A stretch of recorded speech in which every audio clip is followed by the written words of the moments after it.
안녕하십니까. 채널K 뉴스입니다. 요즘 하루가 멀다 하고 미 전역에서 총격 사건이 벌어지고 있는데 이번에는 사우스캐롤라이나주 찰스턴의 한 유서 깊은 흑인 교회에서 백인 남성이 총기를 난사하는 일이 어젯밤에 벌어졌습니다. 이 사건으로 9명이 숨졌으며 경찰은 인종 혐오 범죄로 초점을 맞추고 수사를 진행하고 있습니다. 금홍기 기자가 보도합니다. 구급 대원들이 부상자를 긴급하게 구급차로 옮깁니다. 교회 안에서 벌어진 총기 난사 사고로 당한 피해자들입니다. 어젯밤 9시쯤 찰스턴 시내의 이메뉴엘 아프리칸 감리교회에 한 백인 남성이 난입해 지하 예비실에서 성경 공부를 하던 신자들에게 마구 총을 쏜 뒤 달아났습니다.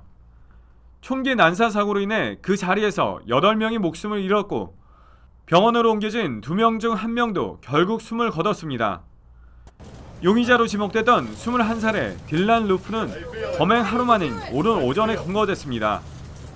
경찰은 루프를 공기에 수배하고 대대적인 검거 작전을 벌인 끝에 노스캐롤라이나 쉘비에서 도주 중인 용의자를 붙잡았다고 밝혔습니다.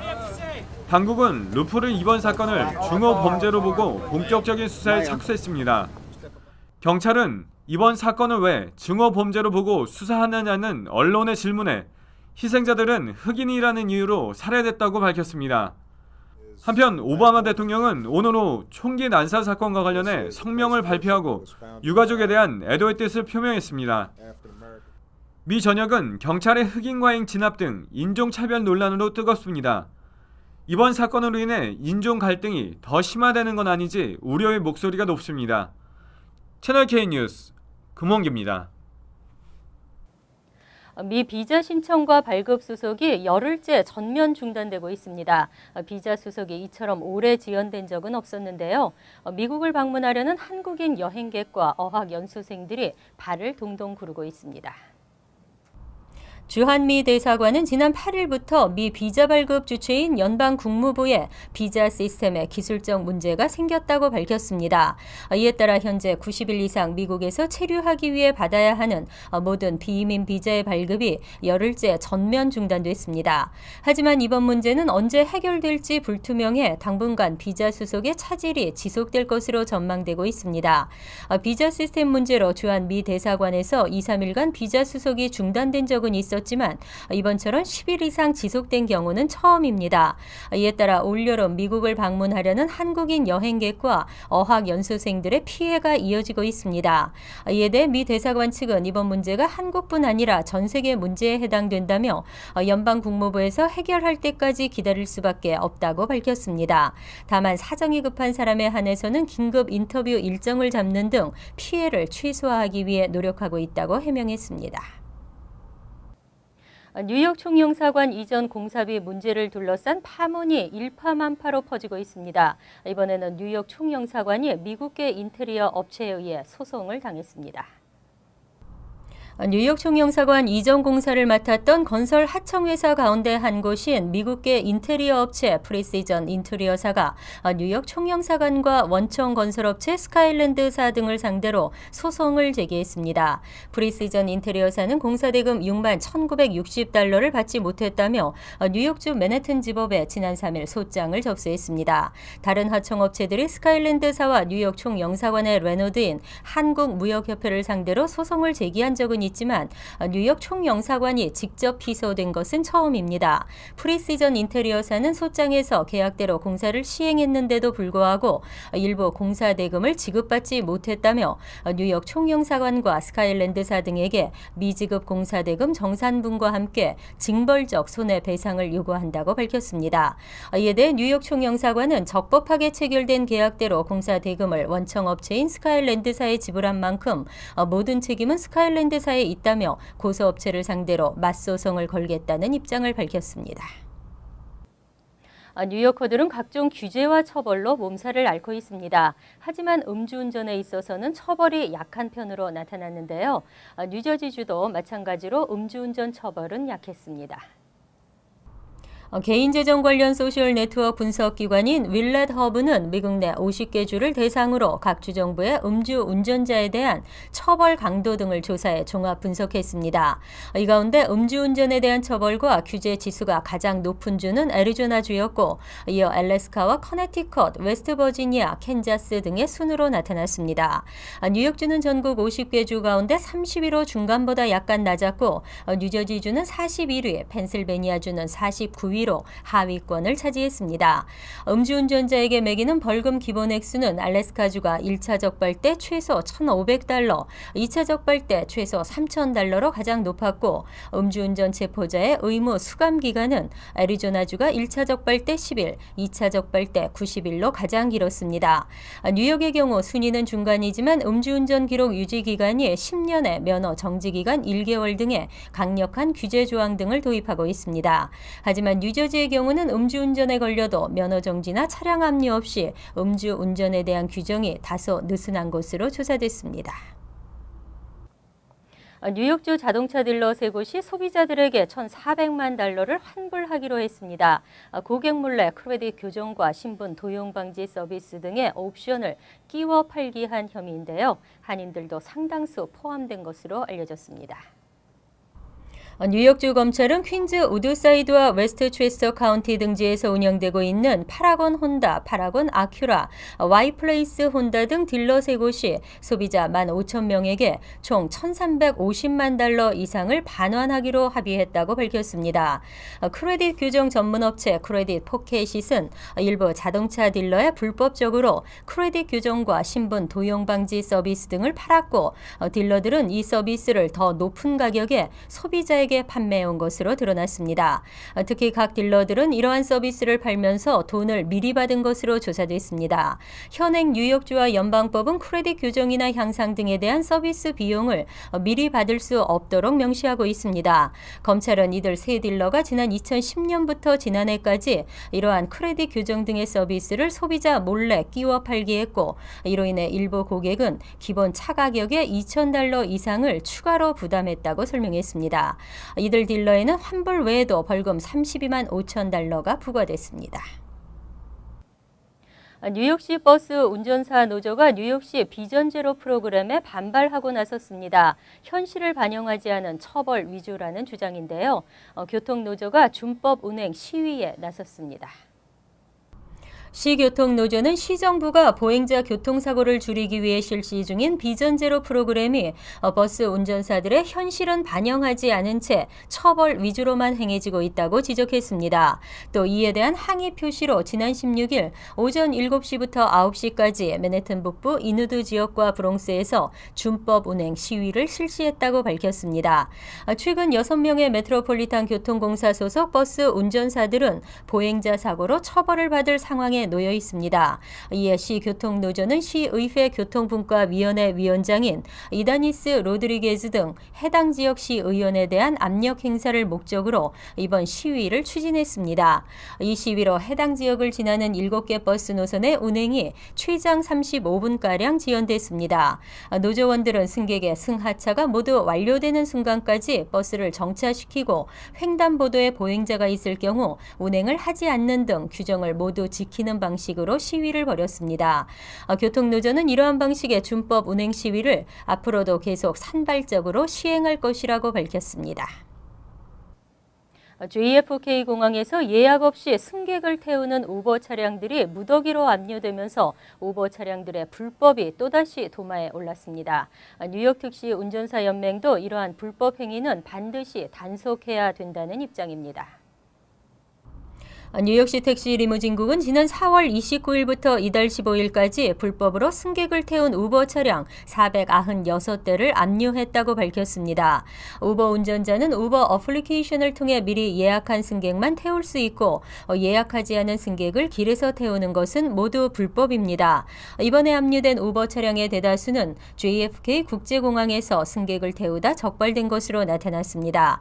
택시안전위원회 관계자는 택시 리무진국이 이처럼 것처럼 단기간에 많은 수의 우버 차량을 압류한 것은 그만큼 업체가 범법 행위에 부주의하다는 것을 의미한다고 지적했습니다. 뉴욕 택시 운전사 연맹도 불법으로 승객을 태우는 행위는 반드시 단속해야 한다고 강조했습니다.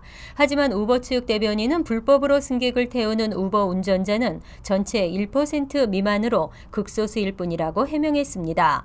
한편 불법 택시로 적발되면 차량 압류 외에도 첫 적발 시 $750의 벌금이 부과되고 3년 내 두 번째 적발될 경우에는 $950, 같은 기간 내 3번 이상 붙잡힐 경우 $1,150의 벌금이 부과됩니다. 이번에는 플러싱과 베이사이드 주민들의 항공기 소음 문제가 해결될까요?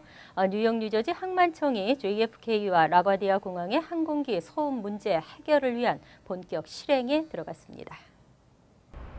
뉴욕 뉴저지 항만청 관계자는 지난 15일 퀸즈보러 보드 미팅에 참석하고 곧 지역 공항을 대상으로 소음 조사에 착수할 계획이라고 밝혔습니다. 이번 조사를 위해 앤드류 코머 뉴욕 주지사의 지휘 아래 연방 항공청의 인가를 받아 임시 채용된 6명의 풀타임 직원은 두 공항 일대에서 소음 조사를 실시합니다. 이들은 공항 주변의 소음 노출 지도를 작성하고 가장 피해가 극심한 지역을 파악한 후 소음을 줄이기 위해 필요한 대책과 장치를 강구할 계획입니다.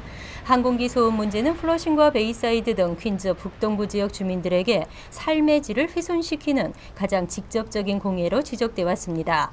특히 지난 2012년 라과디아 공항의 항공기 이착륙 루트가 플러싱과 베이사이드 상공으로 바뀌면서 이 지역 항공기 소음 문제는 더욱 심각해졌습니다. 여기에 헬리콥터 항로도 변경돼 지역 주민들이 극심한 소음 공해에 시달리고 있습니다. 이번 소음 조사는 2018년까지 계속될 것으로 전망됩니다. 이어서 LA 지역 한인타운 소식입니다. 한인타운 노인 커뮤니티 센터가 LA시 노인국과 시다스 사이나이 메디컬 센터와 협력해 진행해 오고 있는 의료 봉사 활동이 어제로 2회째를 맞았습니다. 로컬 정부와 주류 사회, 병원 그리고 한인 커뮤니티 비영리 단체가 연계된 이 사업이 확대 지속될 수 있는 방안에 대한 관심과 지원이 요구되고 있습니다. 김지은 기자가 보도합니다. 지난해 12월에 이어 오늘 한인타운 노인 커뮤니티 센터 2층 강당에서는 노인센터와 시다스 사이나이 메디컬 센터 그리고 LA 노인국이 함께 두 번째 한인타운 의료 봉사활동을 실시했습니다. 오늘 오전 10시부터 2시간 30분 동안 이뤄진 의료 봉사에는 모두 215명이 참가해 콜레스테롤과 당뇨, 혈압 검사와 함께 1:1 상담을 통한 전문적인 의료 상담을 받는 시간을 가졌습니다. To make awareness for prevention. That is really important for people to know their numbers, both in blood pressure, cholesterol, and blood glucose, because it determines how you're progressing. 시다스 사이나이 메디컬 센터의 제니홍 외과 암 전문의는 커뮤니티 봉사활동에 참여하게 돼 기쁘다며 많은 한인들이 의료 봉사활동을 통해 정확한 진단과 예방책에 대한 정보를 얻게 되기를 희망했습니다. 저는 더 medical information 쪽으로 카운슬링 하죠. 이 blood pressure, cholesterol and diabetes 어떻게 prevention을 할 수 있나, 그리고 어떤 nutrition을 더 optimize 할 수 있나, 그리고 언제 의사를 가야 되나, 그런 중요한 문제를 같이 의논할 수 있어서 참 좋은 것 같아요. 노인센터의 박형만 이사장은 세 기관이 협력해서 뜻깊은 의료봉사 활동을 시작했는데 이러한 행사가 지속으로 한인 사회에 널리 알려지고 더 좋은 기회의 장이 될 수 있기를 기대했습니다. 같이 우리가 협력해서 이제 이런 행사를 하니까 앞으로 이 행사가 일회성이 아니고 계속 애니얼리 2번이나 이렇게 좀 하도록 하는 거에 대해서 이제 우리가 깊이 더 한 단계 더 업그레이드 된 거지.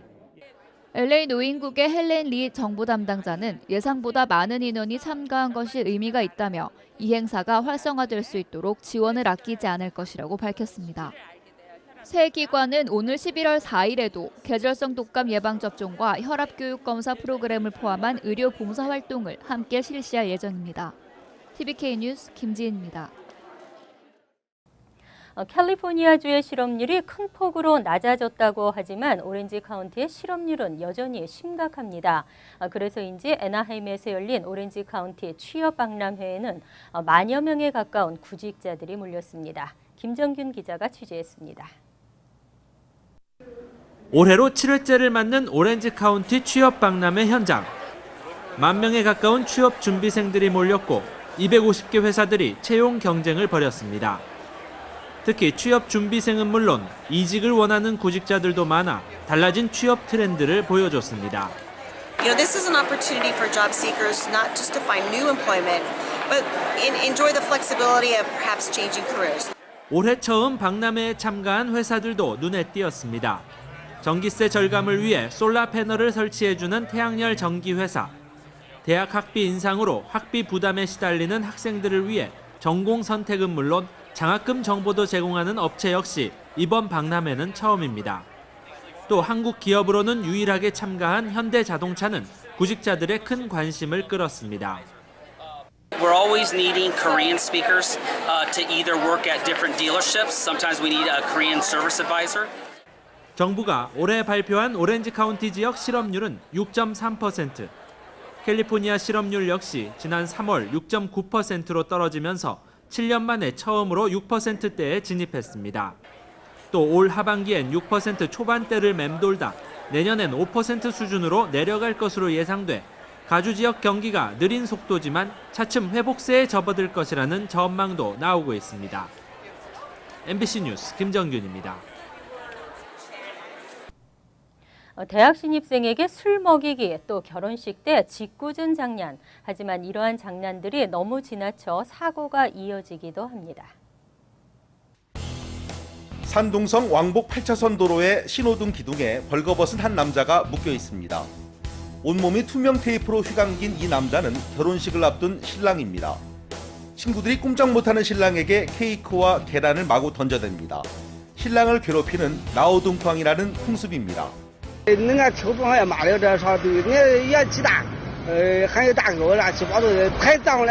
또 다른 지역에선 결혼식장으로 가던 신랑이 친구들에 의해 전신주에 묶여 역시 계란과 밀가루 세례를 받았습니다. 이들이 몰고 온 차량 때문에 도로 곳곳이 체증을 빚기도 했습니다. 形成了带来了不便，对自身的安全呢，形成了一些安全隐患。 그동안 신랑 신부 괴롭히기는 입맞춤을 시키는 정도에 불과했지만 이젠 여성 속옷을 입혀 거리를 활보하게 하는 등 강도가 심해지고 있습니다. 因为本身结婚就是那种大家应该高高兴兴的，那样弄得挺狼狈的，不太很好，有点低俗。 지난 2일엔 산시성 신혼집에서 친구들의 괴롭힘을 피해 달아나던 신랑이 추락해 숨지기도 했습니다. 我就穿着这个迷彩服走进了卧室里边躲了起来，这没想到意外就发生了。躲在窗口的蔡某呢，失足从6楼直接坠下。 떠들썩한 결혼식을 만들어 악귀를 쫓아낸다는 것이 나오동팡의 유래. 하지만 자극적인 행사로 변질되면서 이제 사회 악습이라는 따가운 눈총을 받고 있습니다. 간추린 소식입니다. 뉴저지주 크로스길에서 자전거를 타고 등교하던 13세 한인 남학생이 트랙터 트레일러에 치여 사망했습니다. 경찰은 어제 오전 8시 20분쯤 그랜트 애비뉴 동쪽으로 자전거를 타고 가던 크로스길 중학교 7학년 이모군이 트레일러에 치여 머리를 크게 다쳐 숨졌다고 밝혔습니다. 사고 현장은 학교에서 불과 5분 거리로 사고 당시 이군은 헬멧도 착용하고 있던 것으로 알려졌습니다. 브루클린 한인 운영 세탁소에서 대낮 권총 강도 사건이 발생했습니다. 뉴욕시경은 16일 오후 1시 50분쯤 80일 경찰서 관할인 스타이븐스트 애비뉴의 세탁소에 권총을 든 흑인 3명이 들어와 금품을 요구했다고 밝혔습니다. 이들은 카운터 D 금고에서 $150를 훔쳐 도주했고 다행히 사상자는 없었습니다. 브루클린 크라운 하이츠에 있는 14가구 아파트 건물의 소유주 데니얼 멜라메드가 렌트 안정법 적용 세입자를 상대로 한 불법 퇴거 등의 혐의로 기소됐습니다. 멜라메드는 지난해 2월 아파트 건물 개보수를 명목으로 공사를 진행하면서 겨울철 난방을 제공하지 않고 기준치를 넘는 낮성분 등을 노출시킨 것으로 알려졌습니다. 세입자 괴롭힘 방지 태스크포스가 출범한 후 첫 번째 체포 사례입니다. 오는 21일 플로싱에서 무료 여름 콘서트가 개최됩니다. 21일 오후 3시 30분부터 6시 30분까지 퀸즈 크로싱몰 야외 공간에서 열리는 메이크 뮤직 뉴욕 2015에는 다양한 민족 뮤지션들의 공연이 펼쳐집니다. 특히 한국 힙합 가수인 드렁큰 타이거가 속한 그룹 무브먼트 출신의 한인 래퍼 EXP도 공연에 참여합니다. 환율과 증권 소식입니다.